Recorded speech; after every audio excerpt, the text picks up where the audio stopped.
this session. Great, I think I have. So, my name is Christine Bial. I use she, her pronouns, and I am speaking to you from the unceded tribal lands of the Kansa, Osage, and Kickapoo, where I live in Lawrence, Kansas. I am the Director of Grant Programs for Mid-America Arts Alliance, one of 6 regional arts organizations in the country.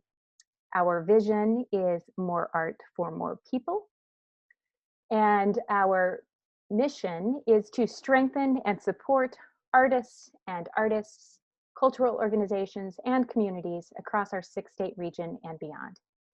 Based in Kansas City, Missouri, Mid-America Arts Alliance offers professional development programs, touring exhibitions, and grants to artists and organizations in Arkansas, Kansas, Missouri, Nebraska, Oklahoma, and Texas. If you have friends there, share the word. Mid-America Arts Alliance is the administrator and manager of the Musicians and Music Venues Economic Relief Program grant on behalf of the City of Houston Mayor's Office of Cultural Affairs. I'm going to take us back over to that landing page. Thanks to the Mayor's Office of Cultural Affairs, $3 million in Coronavirus Aid Relief and Economic Security Act funding, or as it is commonly referred to, CARES funding, is now available for Houston-based musicians and music venues alike. This presentation will focus on what is needed on behalf of musicians. Another presentation was held and recorded earlier today for venues that are interested in applying. There are some similarities in the application process, but they are not identical. That's why we had 2 different sessions, and there's 2 different applications that you'll find.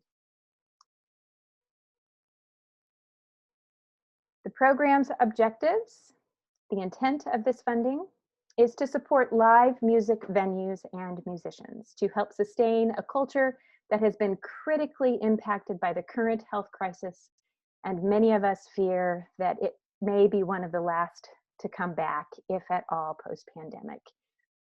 As we set up this grant program, we came to realize that there is no standard or universal definition for a music venue. So, which was part of this morning's conversation. For the purposes of this grant, a musician is defined as a Houston-based person who is at least 18 years old and creates music by playing an instrument, including vocals, as a profession in venues in Houston. When we say Houston-based, we mean that the musician needs to reside within the City of Houston limits, as verified by the online Council of Member mapping tool. If you're uncertain about these specifics, then I refer you to the mapping tool that's found on the Houston City Council website. That link is in the chat, and I think I had it pulled up here just so that you have a sense of what that might look like. It's right here. You can check out, based upon your address and zip code, whether or not you actually are within the city limits of Houston. That's a key component of whether or not you're eligible to apply.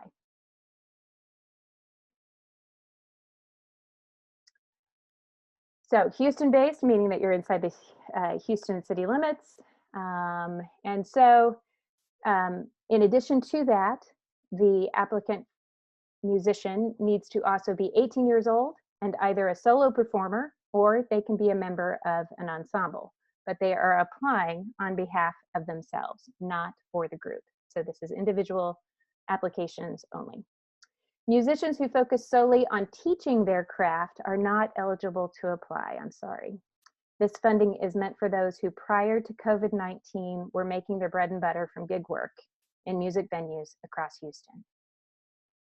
Furthermore, the musician must be in good standing with the city, the state, and the federal government, so you need to be up to snuff with your taxes and any kind of property taxes, that kind of thing. And you need to be able to provide evidence in the application of how your business revenue has decreased due to COVID-19. And we'll get to that here in a minute. On this same web page, you'll see we've got review process and criteria. We'll come back to that in a moment. There's also the timeline under contracting and payment. Again, we'll come back to that in a second. But first, I want to take you to how to apply. Here at the bottom of the page, you will find two different links. There's one for music venues, there's the application for musicians. Before you go there, you may be interested in clicking on this link right here that says for musicians. That will pull up for you the guidelines for this grant program in a downloadable PDF format so that you can take a look at it, review it. You won't have to go back and listen to this webinar. You won't have to necessarily refer to your scribbled notes, or perhaps you just need to share this information with someone else who's not able to be with us today. In this document that you can download, there is at the tail end of the application a checklist, essentially, fields at a glance of the things that we're going to be looking for in the application, just to make it nice and easy so that you can try to prepare yourself and not have to frantically kind of close out the application, go look for something and come back. While we're here, I also would like to mention this grant for musicians. You are allowed to request up to $5,000 as an individual through this grant process.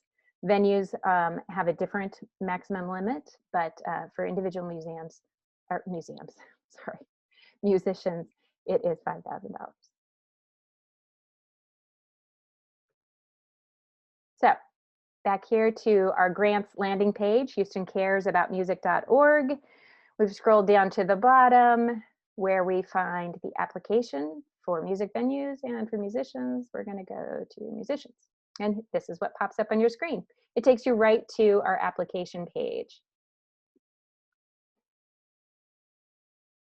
Mid-America's application platform is relatively stable, but we recommend that you save your application every 15 or 20 minutes, just in case. To do that, after you have started to type in your name and so forth, I'll just start. I want to save. I've been interrupted by my kids, whatever. I'm going to save my application. I'm going to give it a password. It's going to tell me that there's a number of different things that are missing, but it will send to my email that I submitted. Should, maybe it's just taking a moment to get there. It will send me an email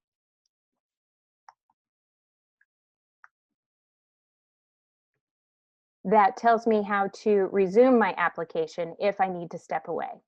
Or you can simply save this website address that pops up, and it'll take you back to this page so that you can resume your form or start a different one if you just feel like you need to start all over. In the meantime, then it should have, if I reboot this page, it should send me an email saying, right there, your response has been saved. You open it up. It gives you information on how to go back to that link. So if you lose track of where you are, you can go back. I'm glad that that finally worked. Earlier today, I couldn't get it to work.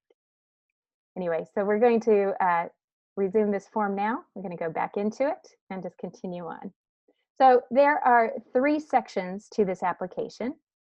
You'll see here we start with the applicant musician profile.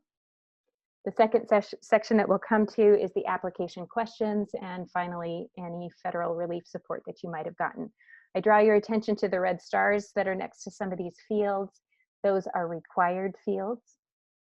You will see too that we ask for your social media profiles, contact information. We also look for a promotional photo that might be used should you be a recipient of the grant award. Any URLs to your recordings that are out online would be really useful for us to get a better understanding of who you are. We also ask for your social security number. I realize that that's very sensitive information, so I assure you that this field has been encrypted on the backside. It will not be accessible to anyone but myself.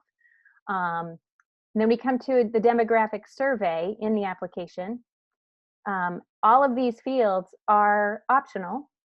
However, it's important for you to know that when it comes to needs-based assessment of these applications, these fields do come into play. They do factor into the needs-based assessment that we're doing in order to distribute funding. So where you are comfortable, I urge you to go ahead and complete this information. You'll find that we ask for some required documents. In order to upload a document into the application, it's much like adding a document to an email.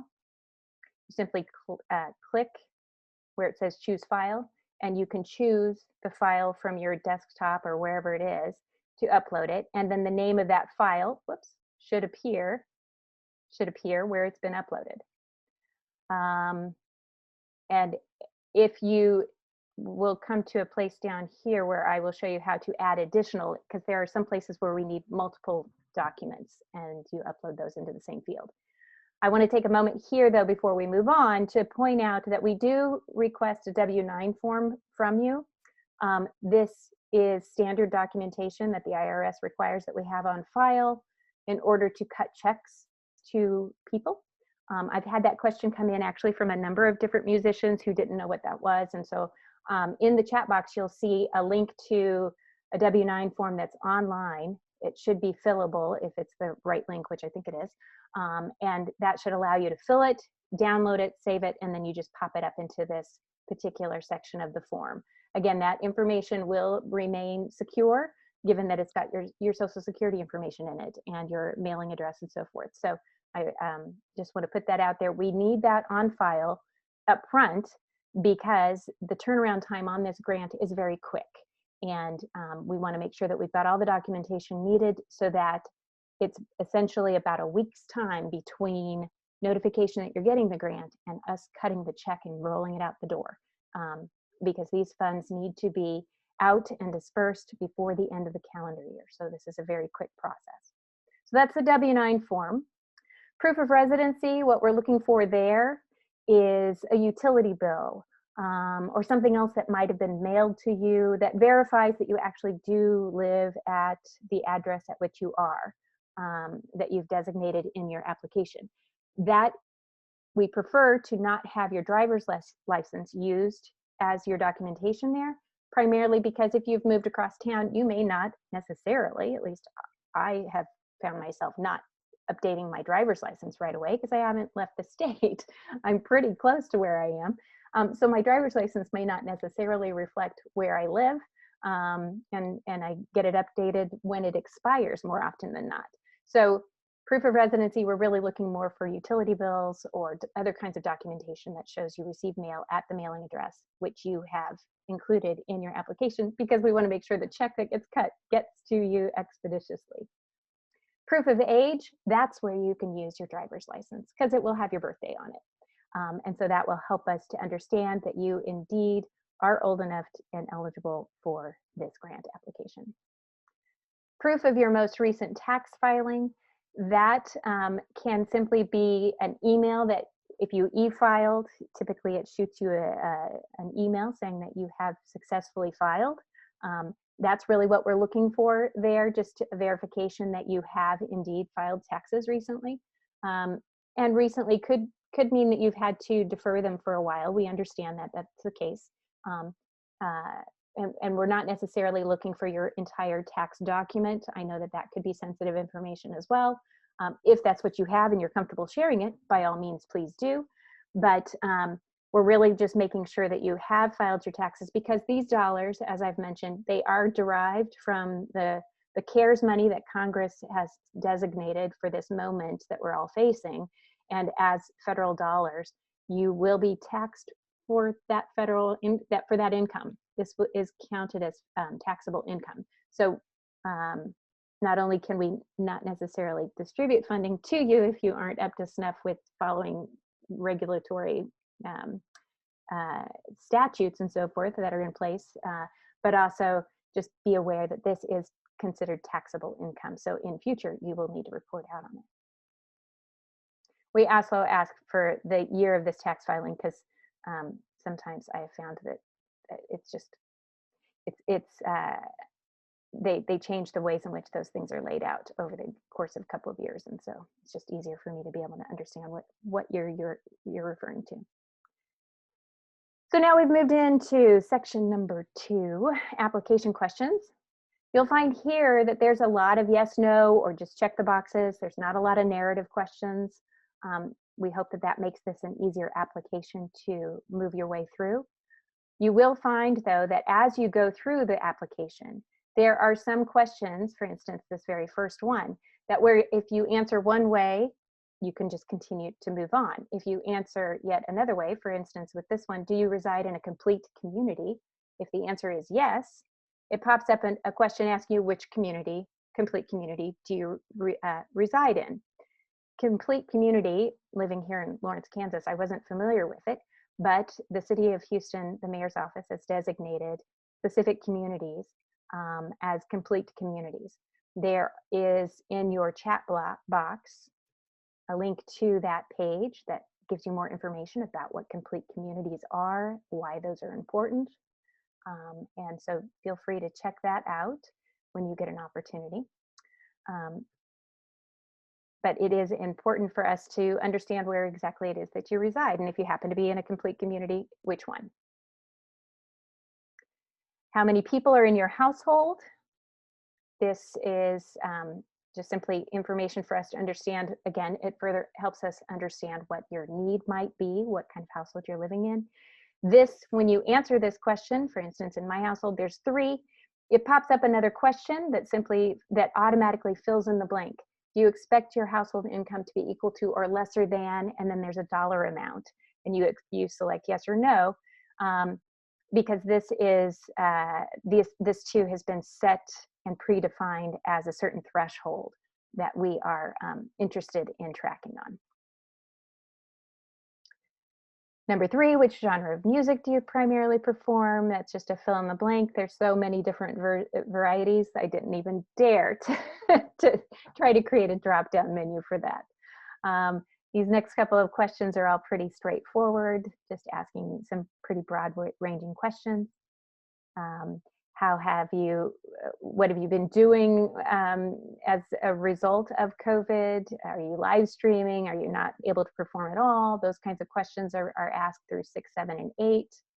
When you get to question number 9, we're asking you to document and show to us or offer up to us information about actual loss, in financial loss that you've experienced, canceled contracts, that kind of thing. This is one of those places where you choose the file that you have on your desktop or on your phone, choose it to upload it. It gets put in. You give us a description of what that file is so that I know when I click on it to open it, what I'm looking at. And if you have more than one, which is very possible, you would click here to upload another document and essentially see it pulls up. Where is it? This one's already been filled in. First Friday procedures documents there. This one has no file attached to it. So I choose yet another document to put in there.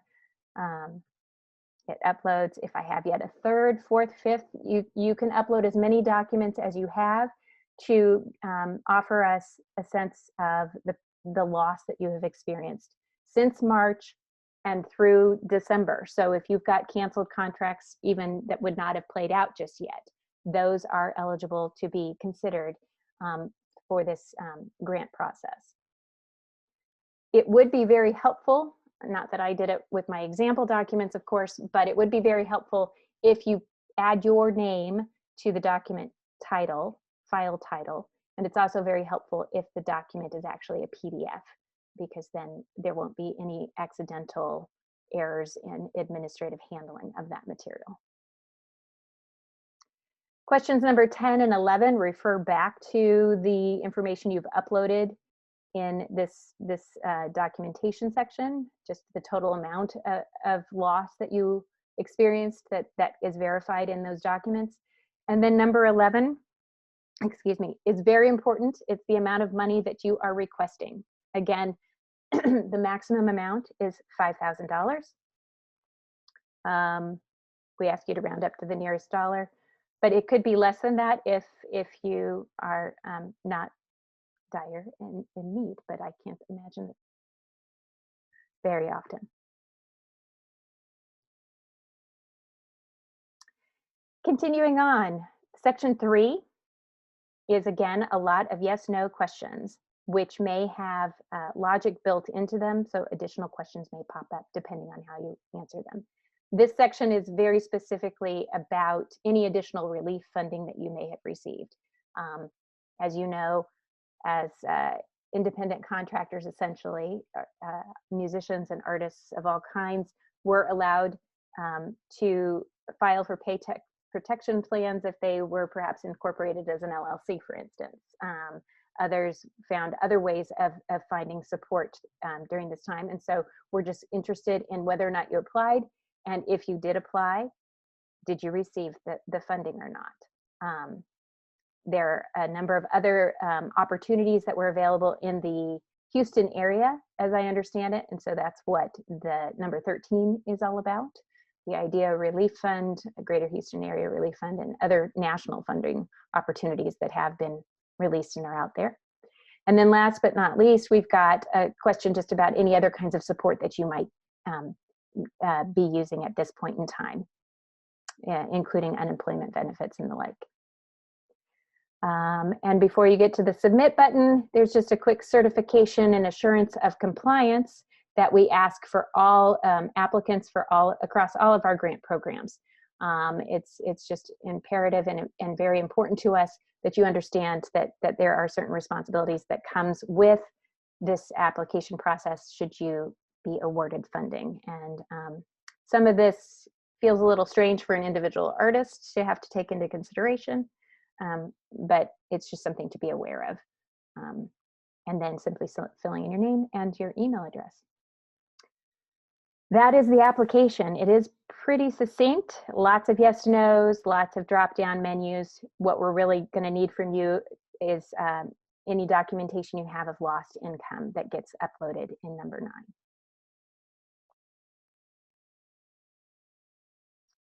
So here we go. Whoops. Back here to our landing page. Once you've submitted your application, so here's the how to apply, you've submitted it,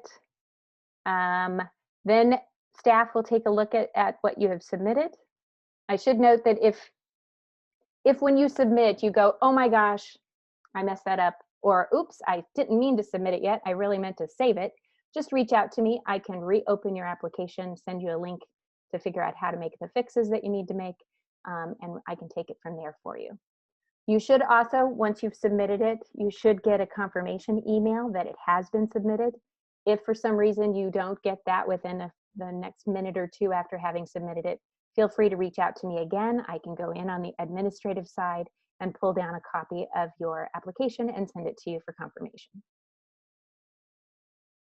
So the review process, once it's been submitted, each application is reviewed and ranked with consideration given to musicians that reside in complete communities, musicians that have not received other COVID relief, and musicians that represent under-resourced populations and communities. So that's where a lot of those demographic information, the tax information, the complete communities information really comes into play. It's important for us to understand the complete full picture of who it is that's applying. Once those applications are ranked, then funding will be applied until it runs out. Please be aware that incomplete applications will not be reviewed. And if it is completely incomplete, then you probably won't get it. You'll get an error message, so I think you'll be stopped before you submit something that's incomplete. But if it is incomplete and it makes its way to me and it hasn't been resubmitted for whatever reason, then it won't be considered for funding. We'll just have to move quickly through the process. So the timeline for this, as has been mentioned before, it's pretty quick. We released these guidelines last week. The deadline is 2 weeks from tomorrow, the day before Thanksgiving. So hopefully you can clear your desk and enjoy yourself.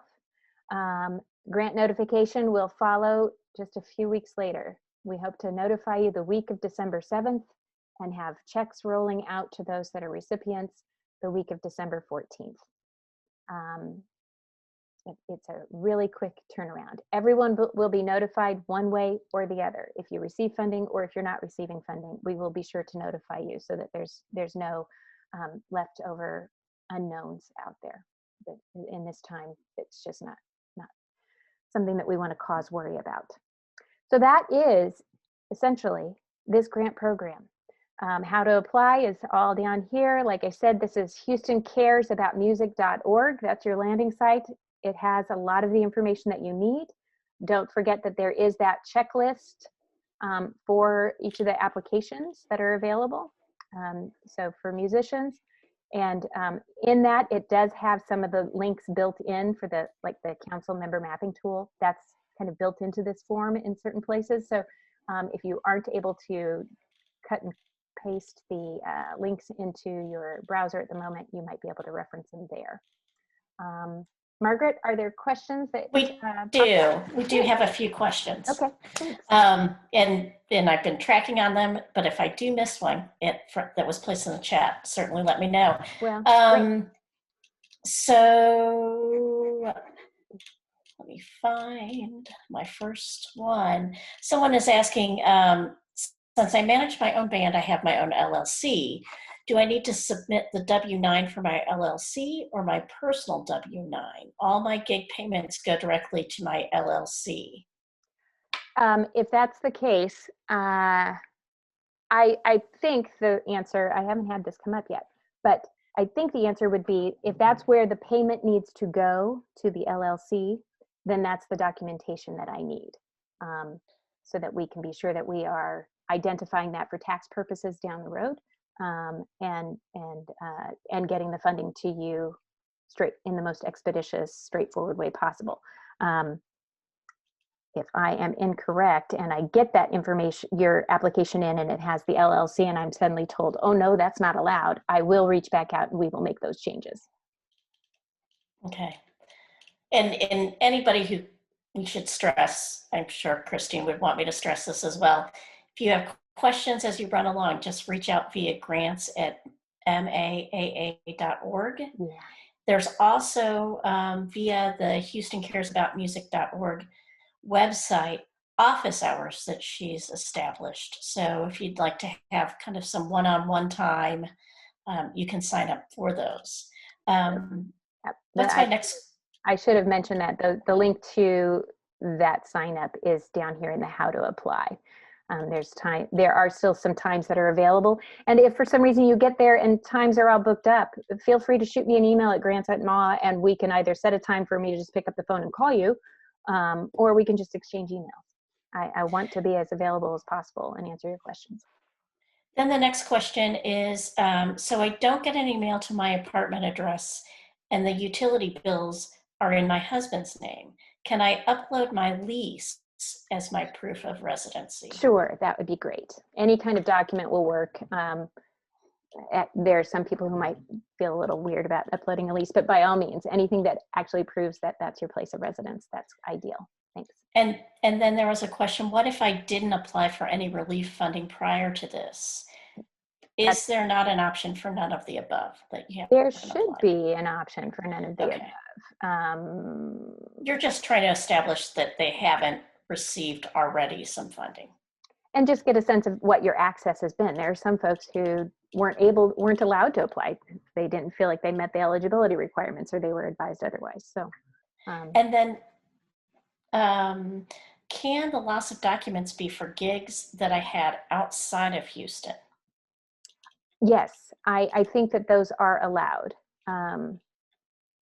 Any loss of income, if you're a musician, you live in Houston, any loss of income can be submitted as part of this.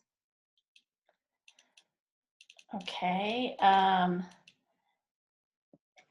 I moved in with my girlfriend during this time and haven't changed the driver's license, but also I don't think I have any utility bill that is currently being mailed to us with my name on it. I use the post office change of address. Will that email from them work as proof of where I currently live? That will do.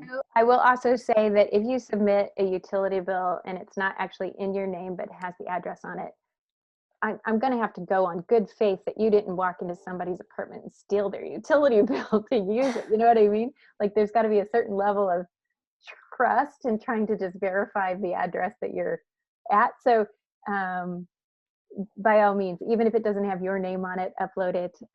You may even want to, if you're uploading a PDF of it, if there's a way for you to just even writing a note on it, simply saying, this is my girlfriend or whatever, that would be very helpful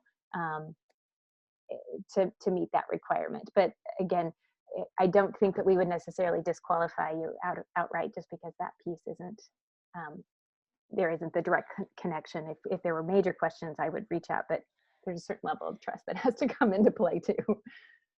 This person also asked, if I have not filed taxes, will this hold up the process? I don't know if that's meant taxes ever or just with this new address. No, it won't hold things up. It just gives us more information about how you are in the economy, so to speak. And so it would be useful information, and I would highly recommend that you find a way to catch up on paying your taxes. And then somebody's asking about documented loss. Can a simple email informing of canceled performances, rehearsals count as canceled contract, essentially? Absolutely, absolutely. Even screenshots of text messages, because I know it's not atypical for musicians to do gig work that is purely, it doesn't have an actual contract attached to it. I understand that. We understand that. So we're just looking for some sort of documentation of that having been planned and canceled. I've even had someone reach out recently who said, since the pandemic started, they actually had both their computer crash and their phone be stolen. What a horrible sequence of events. I suggested to them that they reach out to the person who they were having those communications with, because they probably have a copy still of some of those communications, or could put together something that would help to verify and validate that was a reality. And we're also looking at social media kinds of things, and there may be a quote unquote trail out there through social media too about those kinds of canceled things. So by all means, use whatever means necessary in order to show loss of income. These are great. There's some more questions. Mm-hmm. Christine, for musicians who had a weekly residency canceled that normally paid them in cash at the end of the show, would you recommend they contact the club owner for an email of estimated lost income? That would be ideal, just to get a solid paper trail. Obviously, we're really looking for some documentation. This is federal money. We need to be able to report out on how it was distributed and what it might have been used to cover, what expenses it might have been used to cover. When you ask the other relief, is the only other music or fine arts relief? Is this only other music or fine arts relief? Do we need to disclose the national unemployment benefits we are receiving? Pardon me, that was butchered a little bit. But. It's okay. We don't actually ask for amounts that you might have received. We're just simply getting a high level view of what other resources you've had access to. So if you're getting unemployment benefits, there's a place for you to check mark that box. But we're not asking for dollar amounts. And those are those pandemic unemployment yes. benefits, which, if at a federal level, it was a big deal that they opened those up to artists. Absolutely. So, absolutely. And again, we're really applauded that you got some. And we're really looking at the time period of March 2020 through the end of December 2020. So it's just that time frame. If there were cancellations that happened before the pandemic, descended upon us, they don't fit within this category, so to speak. And then, Christine, going all the way back to the series of questions, number 9, which is upload contracts and documentation. Is it okay to bundle multiple text messages from a single owner that books from multiple venues, showing the dates booked, dates canceled, and show amount agreed upon? Also, the text messages were sent to a different band member. Is this an issue? It shouldn't be. We should be able to connect the dots between your social media links, which will probably relate to the band to then see that, oh, you are part of that band. And there's then a that asks for your quote unquote stage name or band name. So we will be able to connect the dots that, oh, this is really you. And so that kind of documentation would be totally fine. so if the loss amount support is for the whole band, and I'm requesting a fourth of that amount for members in the band, is it okay as well? And do I need to explain this anywhere? That's totally fine. There is a place for you to explain the documents that are being uploaded. You could use that space to explain it. There's also a place where you designate the amount of money that's reflected of loss in those documents. And so you would just want to make sure that you've prorated it. I don't know if that's the appropriate term for something that's per person as opposed to per day, but that you have broken it out. So it really is identifying the loss that you yourself have experienced.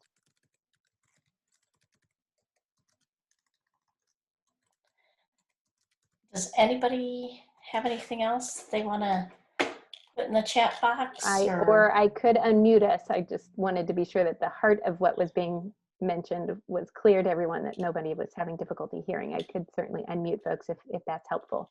But otherwise. Another question, does each band member need to apply, or can the band leader apply for all 4 members? It is by individual. So it's best for each individual person to apply. We're not awarding grants to ensembles, it's to musicians. So if there are 4 people in the band, we're going to get, I would hope I'm getting 4 applications.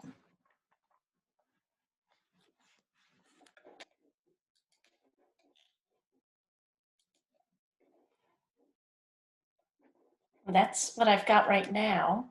Right. Christine, so I don't know if you want to consider unmuting everyone if they're, oh, someone's typing in one more quick question, but I think.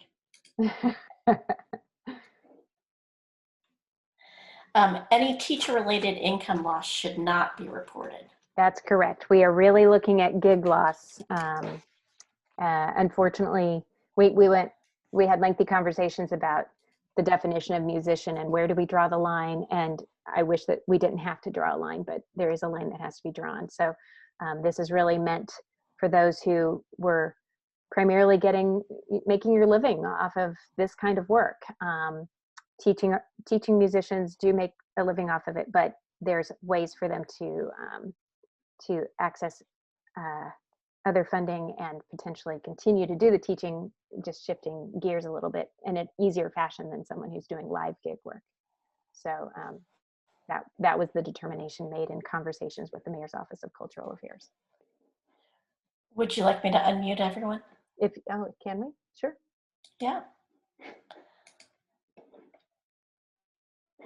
Oh, mute all is what I did. I apologize.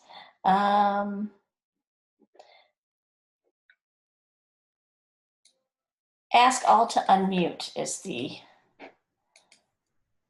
hopefully you guys are seeing that.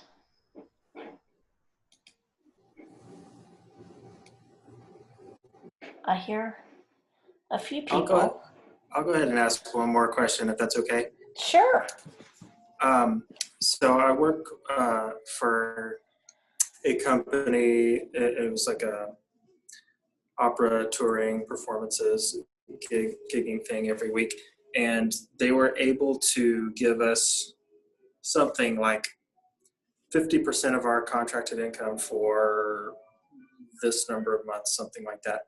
So I want to make sure that the loss I report factors in all of that, and it's only what I didn't get. That's right.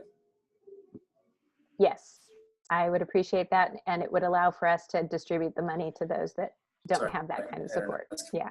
But okay, that's probably an obvious question, but nope, that's all good. I appreciate that very much, and I also appreciate that you're wanting to only take what you need. The money, like I said, it's $3 million. It's a lot, but it will go quickly, I have a feeling. So.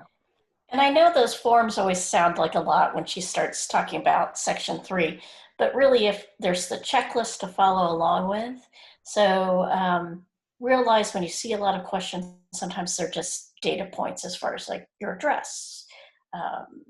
So just keep at it and know that we're here at the other end of the line at Grants at maaa.org to help out.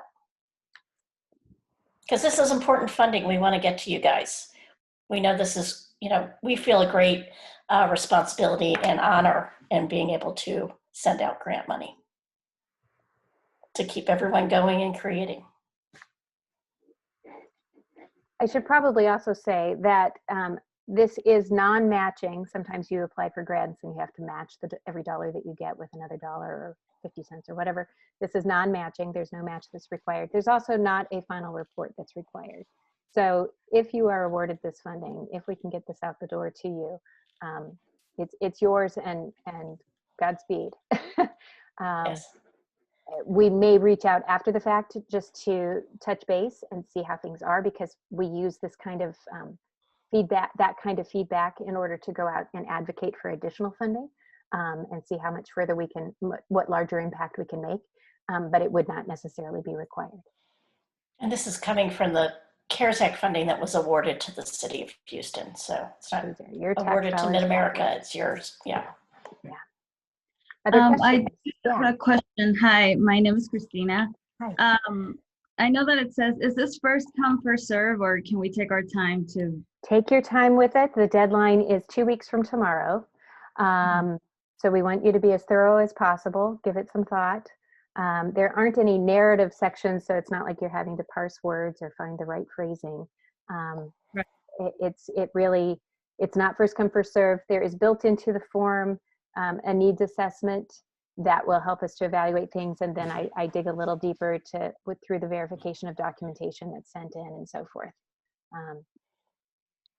Yeah, so there's not a race to the finish line. Just simply Don't feel you have to make up something to find the answer. Go ahead and find the answer. Yeah.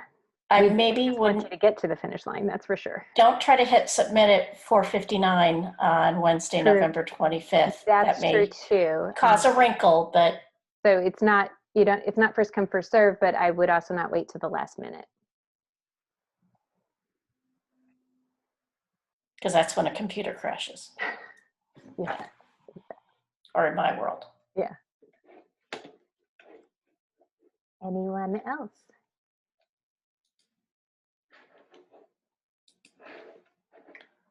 Great.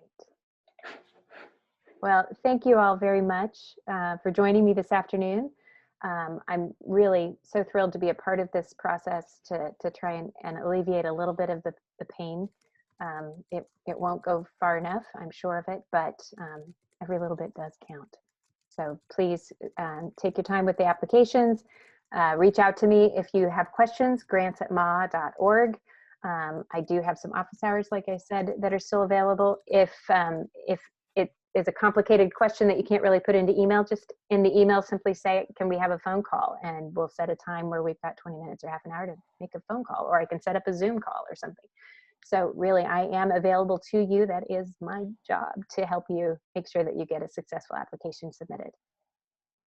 So. All right. Well, with that then, I wish you well with the rest of your afternoon. Thanks so much. Take care. Good luck, everyone. And be safe. Be safe out there.